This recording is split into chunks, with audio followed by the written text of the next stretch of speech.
할렐루야. 오늘은 입술의 예배, 마음의 예배라고 하는 제목으로 하나님 말씀을 듣겠습니다.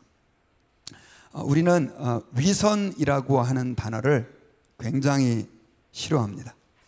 한국에서도 그렇고 미국에서도 그렇고 위선자라고 하는 말을 들으면 굉장히 기분 나쁘고 화가 납니다.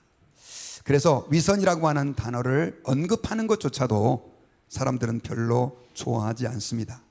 근데 제가 말씀을 준비하는 가운데 위선을 가지고 좀 리서치를 하다 보니까 한 철학자가 위선이 그렇게 나쁜 것이 아니라고 하는 기사를 좀 봤어요.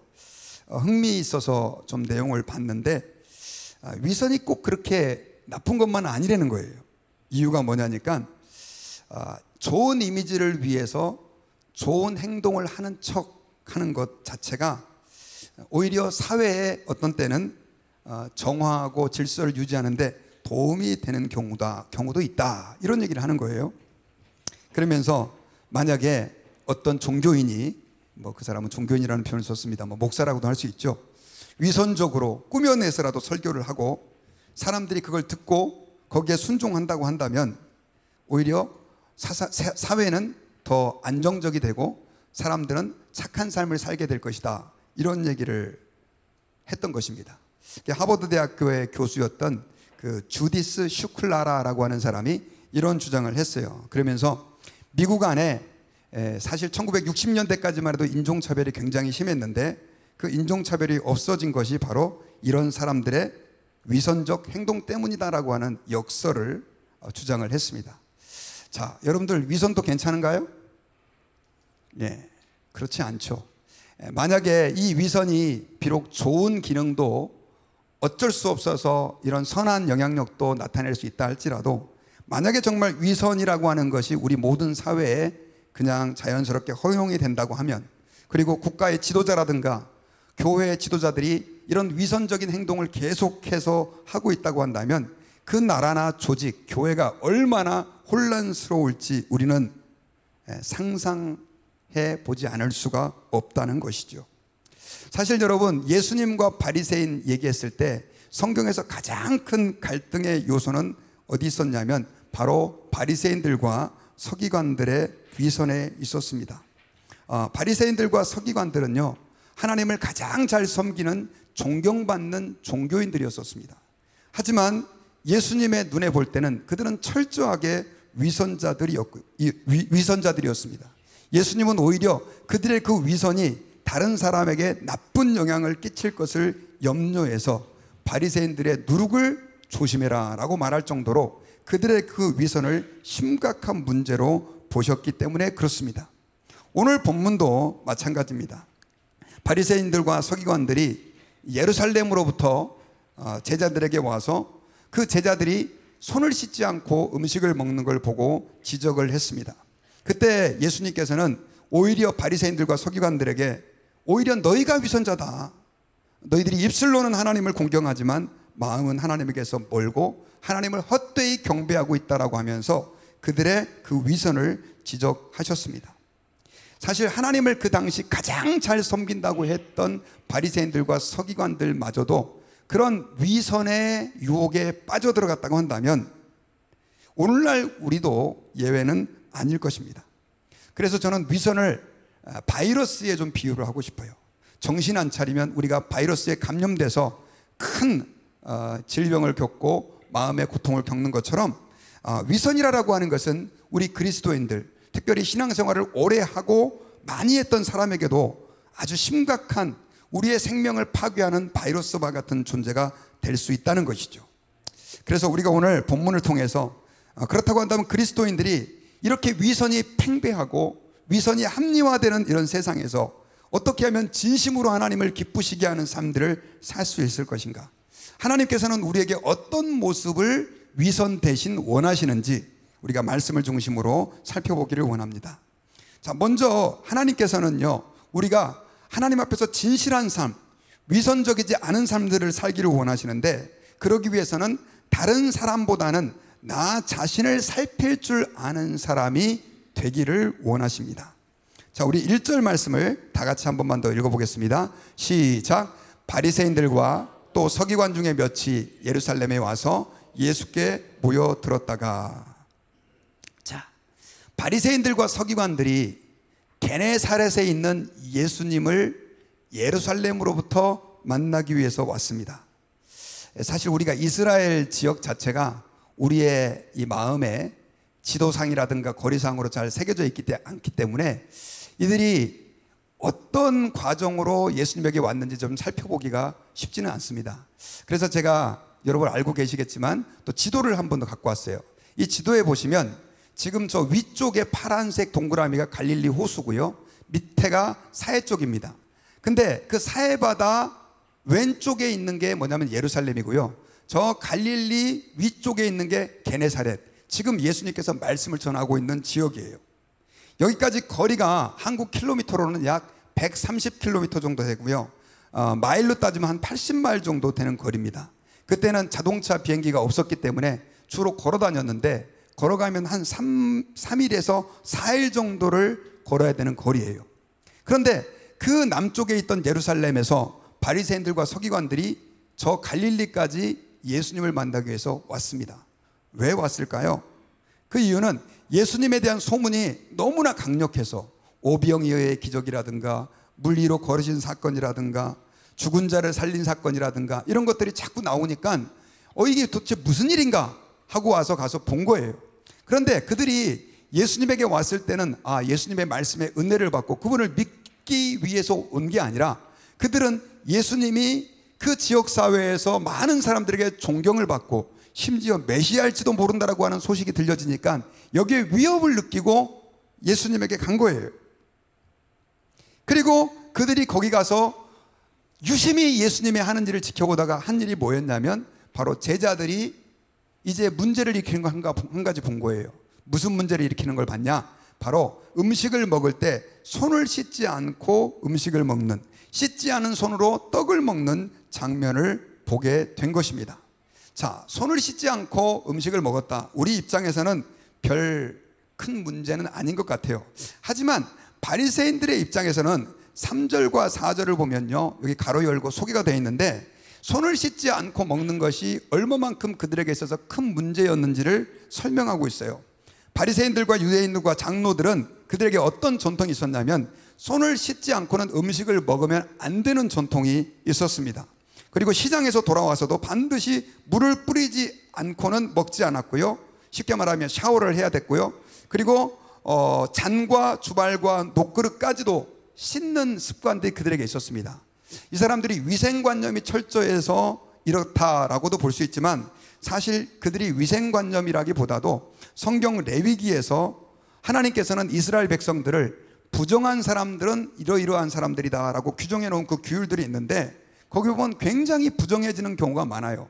제가 혈루병 설교도 했지만 여인들이 예를 들면 월경기간들이 생리기간 중이라든가 혹은 또 그 전에 남성과 같이 남자들이 여자와 하룻밤을 잤다든가 또 그 다음에 시체를 만졌다든가 사체를 만졌다든가 또 부정한 음식을 먹었다든가 하면 이 사람들은 다 부정해지는 거예요.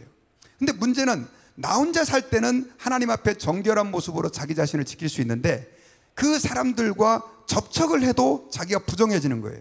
그럼 어떻게 그런 부정함을 자기들이 벗어나서 깨끗하게 유지할 수 있느냐?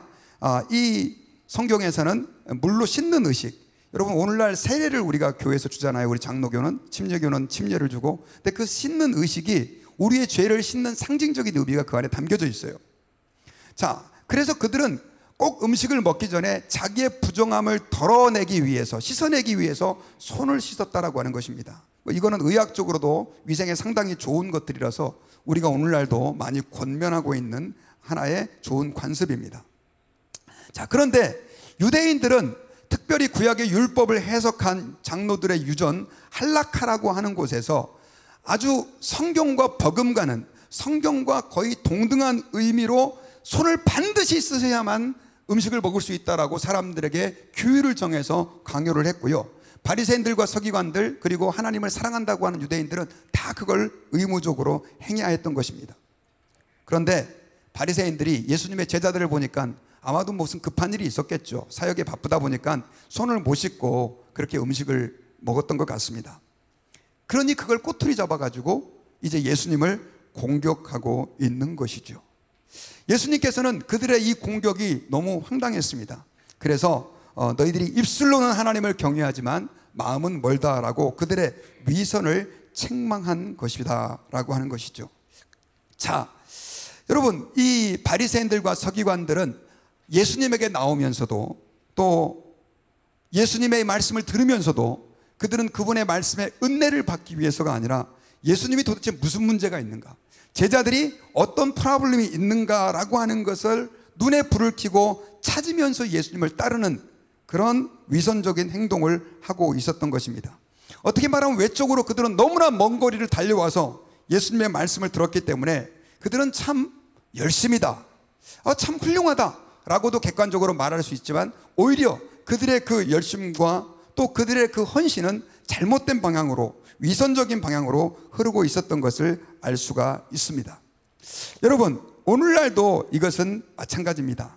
많은 사람들이 신앙생활을 하면서 정말 하나님을 기쁘시게 하고 하나님의 뜻을 구하고 하나님을 사모함으로 하나님께 나와야 되는데, 문제는 자꾸 다른 사람의 문제점만 살피면서 신앙생활을 하는 사람들이 있습니다. 교회에서 설교를 듣잖아요. 그러면 이분들은 이렇게 생각합니다. 오늘 목사님 설교가 너무 좋았어. 우리 와이프가 오늘 와서 들었었어야 되는데, 내 자녀가 오늘 왔으면 너무 좋았을 텐데 오늘따라 이놈이 교회를 안 나왔네. 녹음해서 꼭 듣게 해야지. 말씀을 전파해서 듣게 하는 것은 아름다운 일인데, 문제는 이 말씀을 가지고 내 심령 깊숙이 적용해서 나에게 향하는 하나님의 뜻이 무엇인가라고 하는 거에는 별로 관심이 없고 다른 사람들의 문제점만 보면서 신앙생활하는 사람이 많은 거예요. 여러분, 특별히 보수적인 교회, 저희 교회도 보수적인 교회죠. 보수적인 교회라고 하는 교회들의 좋은 점은 하나님의 말씀을 많이 강조하고 말씀대로 살아내려고 애를 많이 쓰는데, 많은 사람들이 이 말씀을 자기를 돌아보고 자기를 점검하는 데 사용하지 않고 오히려 다른 사람의 문제점을 찾아내는 데 사용하는 일들이 너무너무 많아요. 사실 이런 태도가 바로 어떤 태도냐? 위선적인 태도입니다. 나에게는 지금 문제가 있는데 나의 문제는 보지 않고 상대방의 문제점만 보고 있는 태도다라고 하는 것이죠. 제가 한번 생각을 해봤습니다. 바리새인들은 왜 예수님의 말씀을 듣고도, 그 정말 놀라운 하나님의 말씀을 듣고도 하나님의 아들께서 오셔서 기적을 보여주시면서 수많은 사람들의 간증을 들으면서도 회개는커녕 오히려 제자들의 문제점만 찾아내려고 했을까요? 그 이유를 심리학자들은 이렇게 설명을 했습니다. 바리새인들은 위선적이었는데, 위선적인 사람에게 한 가지 나타나는 심리학적인 태도가 있는데, 그게 바로 뭐냐면 좀 어려운 말로 자기 방어 기제라고 하는 본능이 작동을 한다는 거예요. 자기 방어 기제라고 하는 것은 무슨 말이냐면 자신의 결점을 감추기 위해서 다른 사람의 문제에 주의를 기울이는 행동이라고 하는 것입니다. 그리고 내 자신이 해결하지 못하는 문제가 있는데, 그래서 늘 하나님 앞에 죄책감이 들고 또 그것 때문에 스트레스를 받고 있는데, 다른 사람에게 있어서의 문제를 찾아내면 나는 본능적으로 일부러 그러는 건 아니고요, 저 사람보다 낫다라고 하는 상대적 우월감을 가지게 된다는 것이죠. 그러다 보니까 그 상대적 우월감을 증명하기 위해서 자꾸만 사람들의 문제점을 책망하고 지적하면서 자기 자신은 괜찮은 사람인 것으로 가장하려고 하는, 방어하려고 하는 자기 방어 기제가 작동한다는 것이죠. 심리학자의 설명이 어떻습니까? 저는 상당히 일리가 있는 것 같아요. 그리고 제 자신에게서도 그런 모습이 있다는 걸 발견했습니다. 여러분, 성도들 가운데 우리 교회는 그런 분들이 진짜 별로 없어요. 근데 어떤 분들은 꼭 문제점만 찾아서 지적하는 분들이 계세요. 근데 그런 분들의 많은 경우가 정말 사회 정의를 위해서 헌신하기 위해 그렇게 하는 분들도 계시지만, 대부분의 경우 자기 방어 기제가 마음 안에 작동을 해서 다른 사람들을 비판하고 내리누르면서 자기 자신의 우월감을 드러내려고 하는 그런 경향이 있기 때문에 그렇다는 것이죠. 예를 들어 보겠습니다. 어떤 사람이 쉽게 짜증을 내는 성품을 가진 사람이 있다고 쳐봅시다. 나는 왜 이렇게 쉽게 짜증을 낼까 늘 고민을 하고, 그래서 외부에 가서는 신경을 엄청 많이 쓰는 거예요. 회사에서도 또 사람들을 만날 때도 정말 나이스한 사람으로 이렇게 보이기 위해 애를 씁니다. 그리고 참습니다. 그런데 가정 안에서는 아내가 짜증을 내면 이걸 못 견디는 거예요. 아빠, 왜 당신 이렇게 짜증을 내? 여자가 좀 조심해야지. 그리고 애들이 짜증을 내면 이놈의 자식들아, 아빠한테 왜 짜증을 내? 하면서 못 견디는 거죠. 그 이유가 뭐냐? 자기 안에 있는 이 짜증의 문제를 가지고 고민하고 있는데 다른 사람이 짜증을 내니까 이걸 가지고 오히려 더 심하게 질책을 하고, 왜냐하면 내가 싫어하는 나의 모습이 상대방에게 나타나는 거거든요. 이거 실제로 상당히 근거가 있는 얘기입니다. 여러분, 우리는 오늘날 단점과 문제점을 잘 찾아내는 사람이 예리한 사람, 그리고 인기가 있는 시대를 살아가고 있습니다. 한번 생각해 보세요. 뉴스라든가 그다음에 유튜브라든가 이런 거 보면요, 조회수가 많은 그 사이트들은 대부분 이런 문제 저런 문제, 그것도 생전 듣도 보지도 못한 문제를 찾아가지고 이야기하는 사람, 그러다 보니까 없는 것까지 만들어내가지고 가짜 뉴스를 퍼뜨리는 그런 사람들의 그 조회수가, 인기가 굉장히 높아요. 근데 여러분, 많은 경우 그렇게 비판적인 사람이 대안이 없어요. 근데 문제는 오늘날 그리스도인들 안에도 이런 말 그대로 대안 없는 비판, 자기 방어적 기제에서 나오는 상대방을 비판하는 이런 일종의 위선이 오늘날 교회를 지배하고 하나님의 사람들을 점점 더 좀먹고 있는 이러한 현실 가운데서 우리가 살아가고 있다라고 하는 것입니다. 여러분, 저는 이 세상이 건강하게 발전하기 위해서는 비판이 필요하다고 생각합니다. 그런데 여러분, 기억해야 될 것이 있습니다. 그건 뭐냐면 내 자신을 먼저 살펴볼 수 있고, 그리고 성경에서 가장 중요하게 다루고 있는 게 뭐냐면 죄를 비판하는 것이 중요한 것이 아니라 그 죄인이 어떻게 그 문제가 해결될지에 집중하는 것, 그거가 굉장히 중요하다는 거죠. 자, 하나님께서는 구약에서 우리의 죄를 지적하셨어요. 너네 이렇게 살면 안 돼. 이거 문제 있어. 이거 고쳐야 돼. 너희들이 만약 회개하지 않으면 나 심판할 거야. 이런 말씀을 많이 하셨어요. 그런데 하나님은 그 우리의 문제를 어떻게 해결하셨습니까? 우리 스스로 해결이 안 되니까 그분의 독생자 예수님을 이 땅의 십자가에 죽으시도록 보내주신 거예요. 그래서 그 죄 많고 문제 많은 저와 여러분들을 주님이 다 품어주시고, 허물 많고 정말로 하나님 앞에 심판의 대상이었던 우리를 주님은 용서해 주셔가지고 하나님의 자녀 삼아 주셨어요. 그리고 성령을 우리 안에 베풀어 주셨어요. 한번 생각해 보세요. 비판을 많이 하는 사람들의 입장에서 이게 이해가 갑니까? 교회를 오래 다녀도요, 하나님의 사랑을 못 받아들이는 사람들의 특징이 있어요. 어떤 특징이 있냐면요, 항상 비판적인 거죠. 그러니까 죄인인 나를 용납해 주시고 문제 많은 나를 비판하거나 책망하지 않고 그대로 수용해 주시는 그 주님을 못 만나는 거예요. 그런 분들이 그분의 사랑이 이해가 안 가는 거예요. 여러분, 하나님의 사랑을 우리가 경험하잖아요. 그러면 그때부터 우리는 너그러워집니다. 그리고 비판보다는 칭찬과 격려와 사랑으로 품으려고 하는 그런 마음들을 갖게 되어지는 것을 저와 여러분들이 기억해야 합니다. 그래서 은혜를 받은 사람들은요, 사실 다른 사람의 문제에 그렇게 별로 관심이 없어요. 성령이 충만 한번 해보세요. 와서 엄청 예배 열심히 드리고 은혜 많이 받았어요. 네, 김 집사가 왜 저래, 이 집사가 왜 저래, 박 집사가 박하게 말이야 저렇게만 하고, 별로 시험 드는 사람이 없어요. 은혜를 못 받은 사람들이, 하나님을 깊이 못 만난 사람들이 자꾸만 비판적이 되는 거죠. 저는 저와 여러분들이 하나님의 그 크신 사랑과 은혜를 경험하는 귀한 축복들이 있으시기를 주의 이름으로 축원합니다.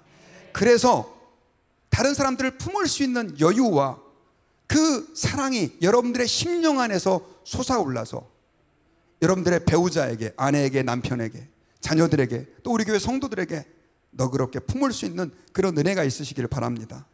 저는 여러분 은혜를 받고 나서요, 몇 년 동안 못 깨달은 게 있어요.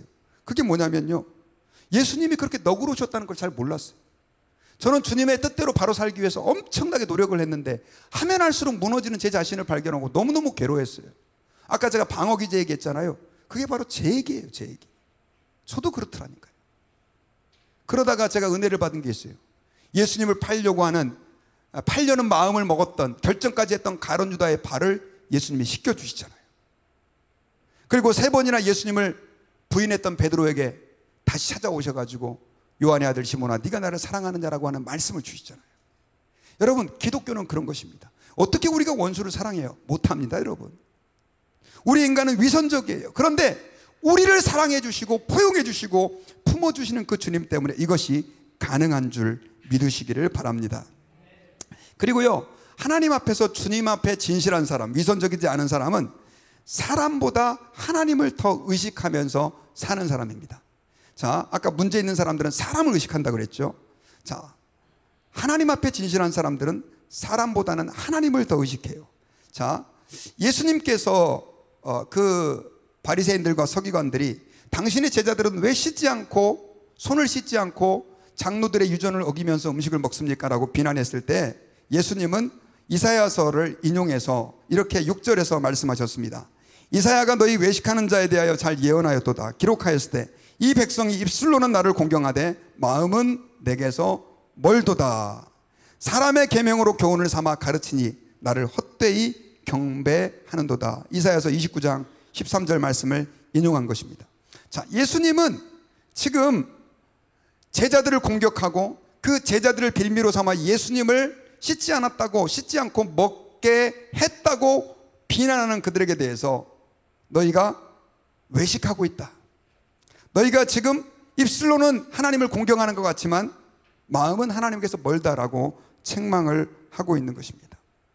자, 그들은 실제 예수님의 말씀대로 입술로는 하나님을 공경하는 사람처럼 여겨졌어요. 바리새인들은 오늘날로 말하면 여러분 목사와 같은 사람이에요.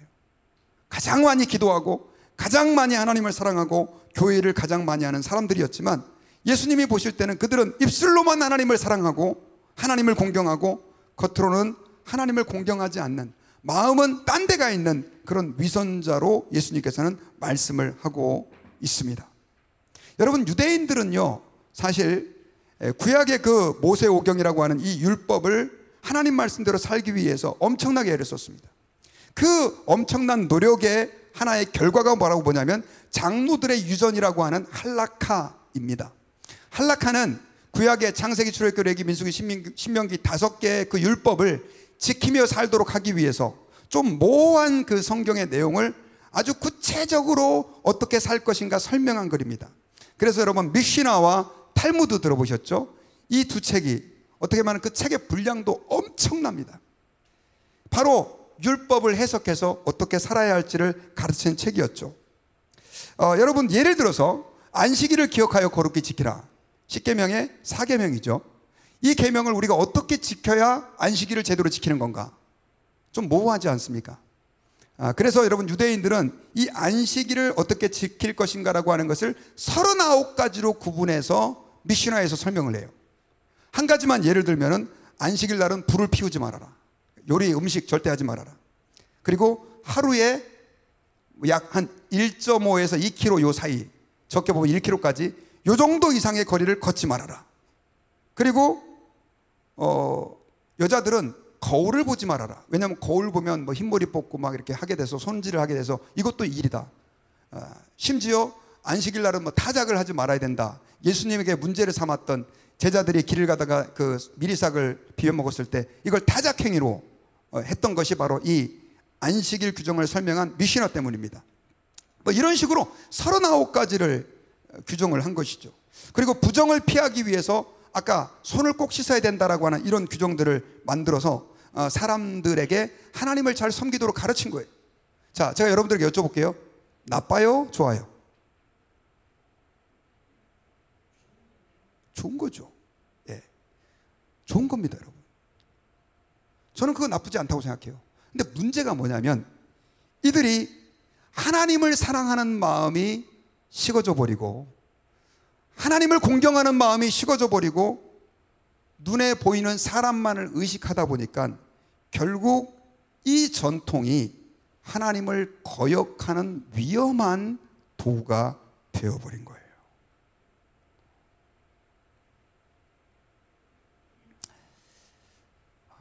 여러분, 오늘날도 이런 일이 생길 수 있습니다. 자, 우리가 오늘 하나님께 예배를 드리기 위해 이 자리에 모였죠. 아멘입니까? 근데 사실 주일날 11시에 모여서 시간을 맞춰서 찬양을 부르고 설교를 듣고 성경 공부도 하고 순모임도 나누고 음식도 먹고 아주 아름다운 일이죠. 하나님을 더 잘 섬기기 위해서 우리가 지금 이 시스템을 만든 겁니다. 근데 여기에서 하나님이 빠져버리면 어떤 일이 생길까요? 심각한 문제가 됩니다. 우리의 이 모든 행동은 다 뭐가 되죠? 위선이요, 외식이 되는 거예요. 지금 바리새인들이 그렇게 된 겁니다. 자, 제가 설교를 하는데 하나님을 기쁘시게 하려고 하는 설교가 아니라 여러분들에게 인기를 얻기 위한 설교를 하고 있다. 이미 그 설교자는 간 겁니다. 대표기도 하는 분이 여기 회중들 앞에서 대표기도를 하는데 하나님을 의식하지 않고 오늘 내가 대표기도를 진짜 멋지게 잘해야지. 오늘도 대표기도를 은혜스럽게 잘 하셨지만 사람들을 의식해서 대표기도를 하고 있다고 한다면 찬양팀이 하나님께 찬양을 드리는 게 아니라 오늘은 진짜 기가 막히게 지난주에도 칭찬 들었는데 우리 성도들에게 칭찬을 더 듣기 위해서 한번 잘해야지 하는 마음만 가지고 찬양을 드리고 있다고 한다면 자, 제가 여쭤볼게요. 예배입니까? 예배가 아닙니까? 이건 예배가 아닌 거예요. 그냥 콘서트인 겁니다. 토저 목사님이 그래서 이런 얘기를 했어요. 예배는 콘서트가 아닙니다. 콘서트가 아닙니다. 하나님을 의식하는 것이 빠져버리면 아무리 화려한 오케스트라가 동원되고 목사의 설교가 아무리 화려하게 성도들에게 선포되어도 결국 이 모든 행동은 외식이고 위선이 될 수도 있습니다. 여러분, 우리가 언제 위선에 빠집니까? 하나님을 의식하지 않고 하는 모든 종교적인 행동이다라고 하는 것을 우리는 좀 심각하게 고민을 해야 합니다. 그래서 여러분, 저는 목회를 하면서 한 가지 늘 고민하는 게 있어요. 이게 뭐냐면 성도들이 외식적인 신앙, 위선적인 신앙에 빠지지 않도록 하기 위해서 고민을 많이 하고 있습니다. 가끔씩 이렇게 오래된 형식, 우리가 늘 해왔던 것들도 바꿔야 되는 이유가 뭐냐면 목사님 이거 계속 해왔던 건데요, 이게 잘못하면 하나님을 잊어버리고 망각한 채 습관에 젖어서 그냥 반복되는 패턴이 될 수 있다는 거죠. 요즘은 그렇게 큰 문제가 안 되는 것 같은데요, 제가 1990년도에 신학교를 다닐 때 한참 그때 일어났던 운동이 뭐냐면 주보에다가 헌금자 명단 올리지 말자, 이런 운동이었습니다. 주보에다가 헌금자 명단, 우리 교회에 지금 올려요, 안 올려요? 올리죠. 그래서 제가 미국에 처음 왔을 때는요 그거 안 올렸습니다. 왜냐하면 사람들이 이 주보에 올리는 헌금자 명단 때문에 헌금한다는 거예요. 실제로 또 저한테 이렇게 얘기하는 분들이 계세요. 목사님, 이렇게 헌금자 명단을 올리면요 부담스러워서라도 헌금 더 해요. 중직자들은요 특히 빠져나가지를 못해요. 이렇게 하니까. 자, 이게 온전한 교회입니까? 잘못된 거잖아요. 그리고 또 헌금 바구니 돌리니까 목사님 이거 사람들 눈치 때문에 헌금하는 사람, 아마 안 돌렸으면 안 했을 뻔했는데 그래도 내 체면에 헌금하는 시간이니까 지금 내가 그래도 명색이 교회 중직인데 해서 하는 사람들이 있으니까요 헌금 바구니로 돌려야 된다고 그래가지고 실제로 그렇게 얘기하는 교회들이 많이 있었어요. 근데 여러분, 이게 성경적인가요? 하나님이 보실 때 하나님이 받으실 만한 행동인가요? 아니죠. 그래서 싹 없앴습니다. 헌금도 들어오면서 하게 하고 주보의 명단도 안 올리고. 근데 제가 그렇게 미국 와서 몇 년을 하면서 나중에 느낀 게 있어요. 뭐냐면 내 마음 중심이 하나님께로 향하지 않으면 아무리 시스템과 형식을 바꿔도 소용이 없더라. 그러니까 죄송한데요, 이거 주보에 이름 올리느냐 안 올리느냐 이게 큰 문제가 아니라는 거예요. 그래서 지금 우리 교회는 레위 성경에도 보면은 이렇게 하나님께 헌신한 사람들, 느헤미야에도 보면 이름이 올라가잖아요. 그리고 또 헌금 낸 거에 대한 출처 확인도 의미가 있고요. 이거 했으니까 이분들 존경해 주십시오, 이런 의미가 아니에요. 그런 의미에서 우리가 주보에 이름을 게재합니다. 여러분, 우리가 신앙생활을 할 때 꼭 한 가지 기억해야 될 것이 있어요. 아무리 내가 신앙생활을 열심히 하고 뭔가를 잘해도 하나님을 의식함 없이 단지 사람의 이목 때문에 하는 것이라고 한다면 그것은 위선이 되고 외식이 될 수도 있다는 사실을 기억하시기 바랍니다. 저는 저와 여러분들이 그래서 오늘 이 말씀을 들으면서 하나님을 의식하는 결단들이 일어나기를 주의 이름으로 축원합니다. 헌금 드릴 때, 예배 드릴 때, 찬양 드릴 때, 하나님 앞에 봉사할 때, 물론 사람들이 우리 눈에 보이지만 그러나 그 모든 것이 하나님께 드려지는 것이다 라고 하는 것을 우리가 인식을 하고 신앙생활을 해야만 우리는 나도 모르게 빠져버릴 수 있는 위선의 늪에서 벗어날 수 있다는 사실을 우리는 기억해야 합니다. 그리고 마지막 세 번째로요, 나 자신이 아닌 하나님을 사랑하는 사람이 위선에서 벗어날 수가 있습니다. 자, 우리 9절을 같이 한번 보면 예수님께서 이렇게 선언을 했습니다. 또 이르시되 너희가 너희 전통을 지키려고 하나님의 계명을 버리느니라. 자, 바리새인들을 지적하면서 예수님께서 입술로만 니들이 하나님을 경배하고 마음은 멀다라고 하는 걸 책망하면서 한 가지 전통을 지키려고 그 전통보다도 아까 말씀드렸던 할라카보다 장로들의 유전보다 훨씬 더 중요한 하나님의 계명을 버린 그 사건을 한 가지 실례로 들어서 설명했습니다. 그게 바로 뭐냐면 부모님을 공경하라고 하는 10계명과 관계된 고르반이라고 하는 그 우리가 좀 생소한 단어입니다. 우리 10절부터 13절에 보면 예수님은 이렇게 말씀하셨어요. 모세는 내 부모를 공경하라 하고 또 아버지나 어머니를 모욕하는 자는 죽임을 당하리라 하였거늘 너희는 이르되 사람이 아버지에게나 어머니에게나 말하기를 내가 드려 유익하게 할 것이 고르반 곧 하나님께 드림이 되었다고 하기만 하면 그만이라 하고 자기 아버지나 어머니에게 다시 아무것도 하여 드리기를 허락하지 아니하여 너희가 전한 전통으로 하나님의 말씀을 폐하며 또 이 같은 일을 많이 행하느니라 하시고 라고 기록되어 있죠. 자, 이 무슨 말이냐면요, 10계명의 5계명이 뭔지 여러분 기억하시죠? 내 부모를 공경하라. 그러면 네가 땅에서 잘 되고 장수할 것이다 라고 하는 부모 공경에 대한 계명입니다. 사실 부모 공경의 계명은 너무 중요합니다.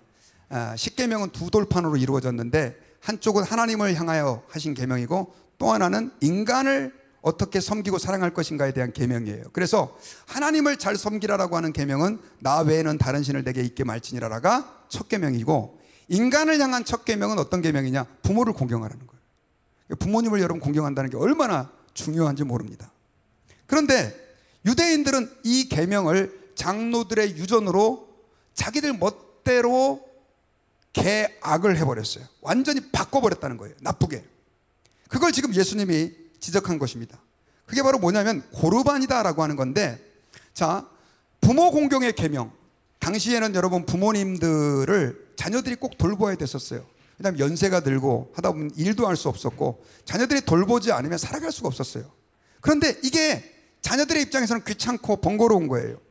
그래가지고 그 자녀들 가운데 어떤 자녀는 이렇게 하나님의 성전에 가가지고 특별히 바리새인들 가운데 하나님 앞에 주님 내 모든 재산을 하나님께 드리겠습니다라고 서원을 하면 그 재산은 그 어떤 사람에게도 줄 수가 없어요. 그때부터는 하나님의 것이 되었으니까. 특별히 고르반이라고 하는 단어는 히브리어로 드리다라고 하는 뜻입니다. 하나님께 드린 거예요.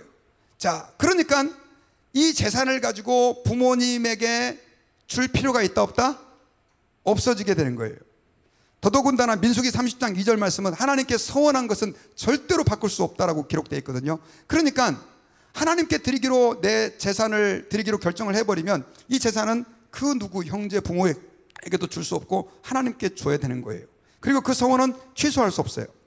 그래서 만약에 아버지가 아들에게 야 내가 지금 병원에 가야 되는데 보니까 돈이 없구나, 좀 돈 좀 줄 수 있겠니? 좀 보태줄 수 있겠니? 라고 말하니까 아들이 이렇게 얘기를 하는 거예요. 아버지 참 저도 드리고 싶은데요 제 재산은 이미 하나님께로 드리기로 고르반 했어요. 그러니까 아버지께 드릴 수가 없네요. 친구들 중에 좀 빌려서 한번 해보세요 아버지. 이렇게 얘기하는 거죠. 아들아 내가 지금 생활비가 다 떨어졌다. 소셜시큐리티 연금도 너무 적고 갑자기 문제가 생겨가지고 이렇게 돈이 좀 많이 나가는 바람에 용돈이 없는데 조금이라도 좀 보태줄 수 있겠니? 아유 아버지 죄송한데요 제 재산은 이미 하나님께 다 드리기로 서원을 했기 때문에 드릴 수가 없어요. 이런 짓거리를 바리새인들이 한 거예요. 강단에서 좀 나쁜 얘기를 해서 죄송합니다. 자기들의 욕망을 위해서 가장 사랑해야 될 대상인 부모님을 하나님의 말씀으로 회피하면서 봉양해야 될 의무를 외면한 거죠. 현대판 고르반도 있습니다. 일부 성도들 가운데 이렇게 얘기하는 분들이 계세요. 부모님, 죄송합니다. 제가 교회 11조를 드려야 해서 부모님께 드릴 용돈이 없습니다. 제가 선교헌금을 해야 돼갖고요, 병원비 낼 게 없네요. 저 교회 봉사하느라고요, 전화 드릴 시간도 찾아뵐 시간도 없어요. 저 열심히 교회 일하고 있으니까요, 좀 죄송합니다. 현대판 고르반 같은 거죠.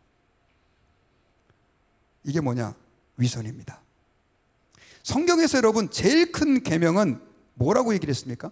하나님을 사랑하고 내 이웃을 내 몸과 같이 사랑하는 거예요. 근데 우리 이웃 가운데 가장 우리가 사랑해야 될 첫 번째 대상이 누굽니까? 우리 부모님이잖아요. 그런데 장로들의 유전이라고 하는, 고르반이 실제로 장로들의 유전에 할라카에 기록되어 있습니다. 그걸 통해서 그들이 가장 중요한 의무를 하나님의 말씀을 떠나는 방식으로 합리화시키고 외면해가지고 그렇게 피해 나가는 거죠.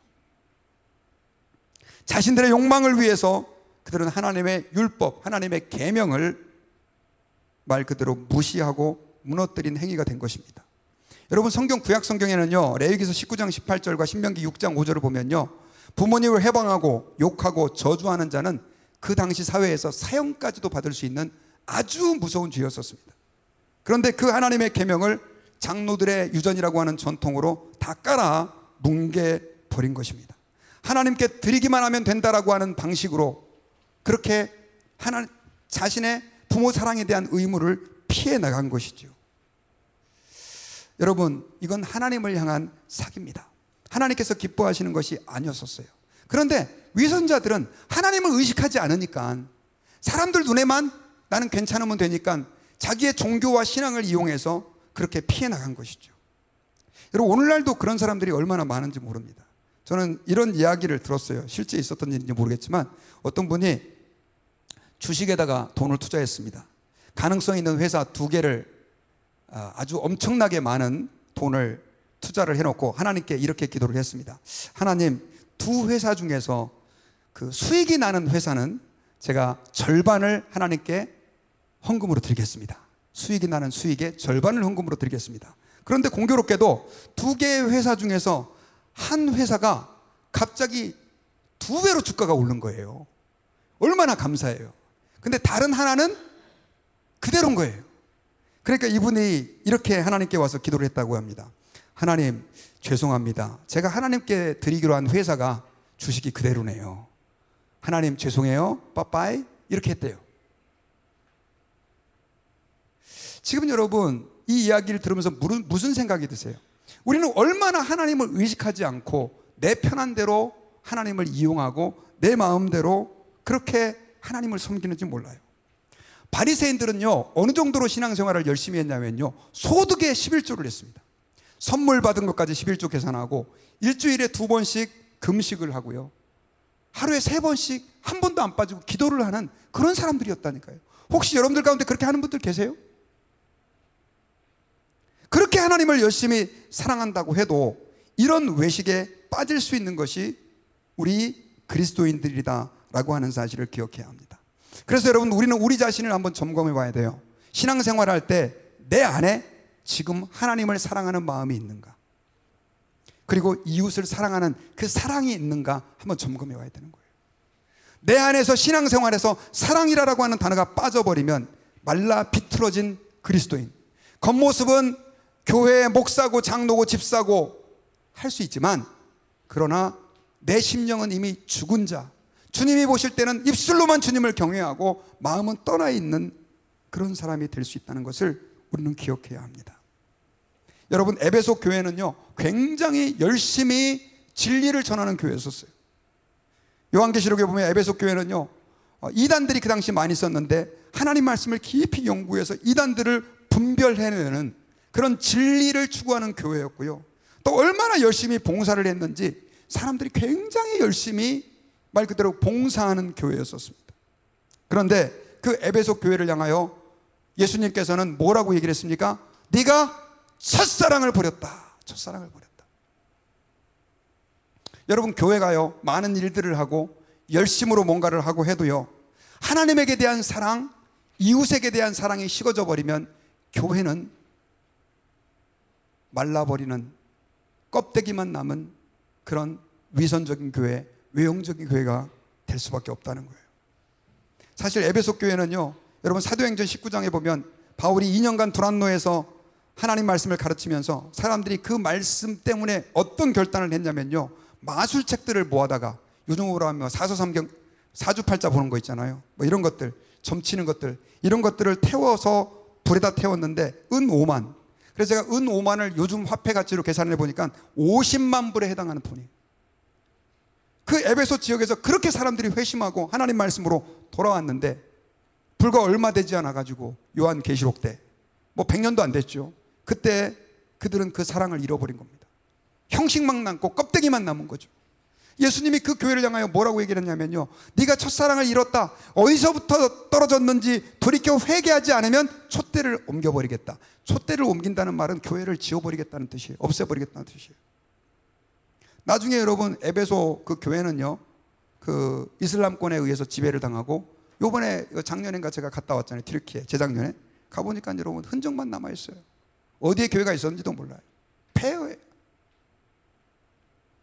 고린도전서 13장에서는요, 우리가 사람의 방언과 천사의 말을 할지라도 사랑이 없으면, 예언하는 능력이 있어 모든 비밀과 지식을 알고 산을 옮길 만한 믿음이 있어도, 내 몸을 불사르게 내어주는 순교의 헌신이 있어도 사랑이 없으면, 한번 따라해 봅시다. 아무것도 아니다.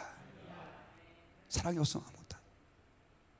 우리 교회는 여러분 사랑이 있어야 돼요. 교회가 뭐 성장해서 사람들이 많이 모이는 거 좋지만요, 사랑이 있어야 되는 거예요. 사랑이. 그 사랑이 교회의 핵입니다. 핵. 지난주에 제가 그 이호령 교수, 돌아가신 이호령 교수의 그 CTS와의 대담을 좀 보게 됐습니다. 거기에 보니까 정말 이분이 대단하더라고요. 느즈마키 예수님을 영접했지 않습니까? 그래서 그분이 낸 책이 지성에서 영성으로, 저는 그 책 읽어보지도 않았는데 그 유튜브 그 대담을 보면서 그 책을 꼭 읽어봐야 되겠다라고 하는 생각을 하게 됐어요.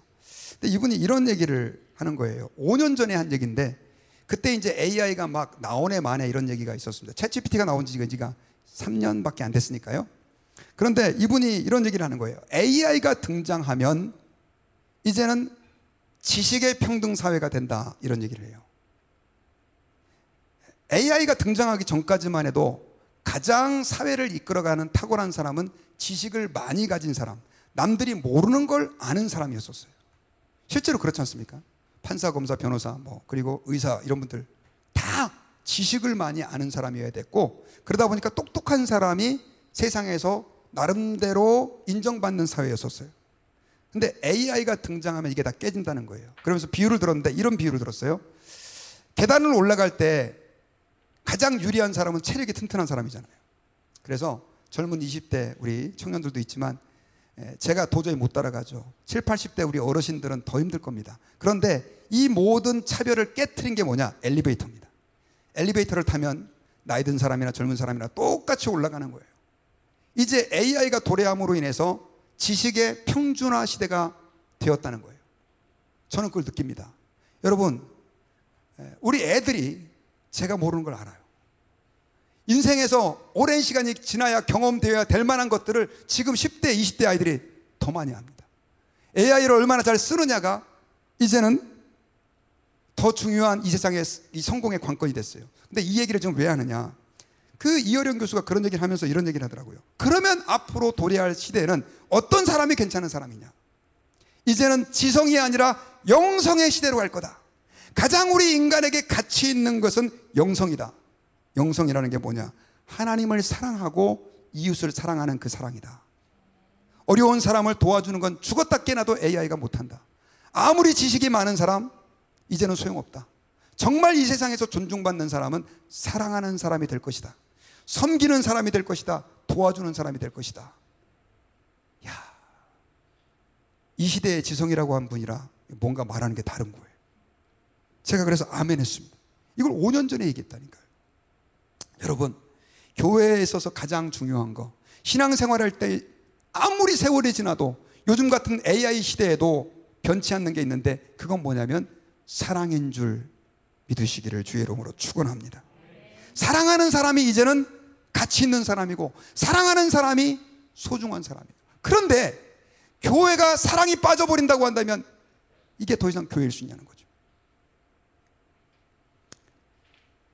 바리새인들은 그 사랑을 빼먹고 하나님을 섬기는 위선 가운데서 살아갔던 거예요. 저는 이제 말씀의 결론을 맺겠습니다. 위선은요, 신앙생활을 잘 한다는 사람, 성경을 많이 안다는 사람, 오래 했다는 사람에게 누구나가 다 쉽게 침투해 들어갈 수 있는 바이러스입니다. 초신자들보다도 오래 신앙생활한 사람이 이 위선의 바이러스에 훨씬 더 위험하게 노출되어 있다고 하는 사실을 기억해야 합니다. 그래서 우리는 지금 오늘 당장 손을 써야 합니다. 자동차 오일 체인지하라고 몇 마일 때 불이 들어오는데 오일 안 갈고 탄다고 해서 차가 문제가 생깁니까? 당장은 안 생깁니다. 그러나 나중에는 회복 불능의 상태가 될 것입니다. 위선, 지금 당장 내가 하나님 앞에 처리하지 않고 회개하지 않는다 그래서 큰 문제가 되는 게 아닙니다.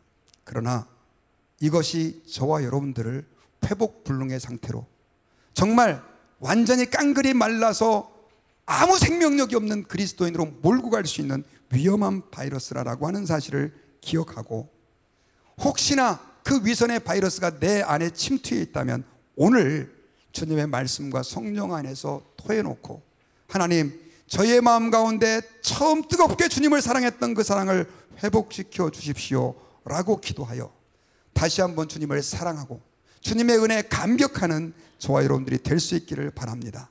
예수님의 그 마음이 나의 마음이 되고 하나님을 사랑하는 것이 나의 삶에 있어서 가장 중요한 가치가 되는 은혜가 있으시기를 주의 이름으로 축원합니다.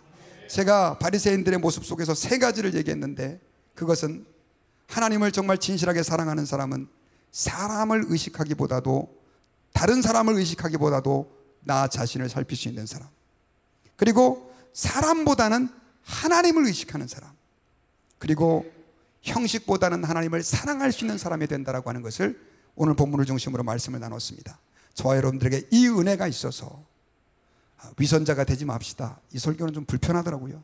하나님을 진실하게 사랑하는, 그래서 늘 주님의 은혜가 저와 여러분들의 마음 속에서 솟아오르는 그런 은혜가 있는 주의 백성들이 되시기를 주의 이름으로 축원합니다.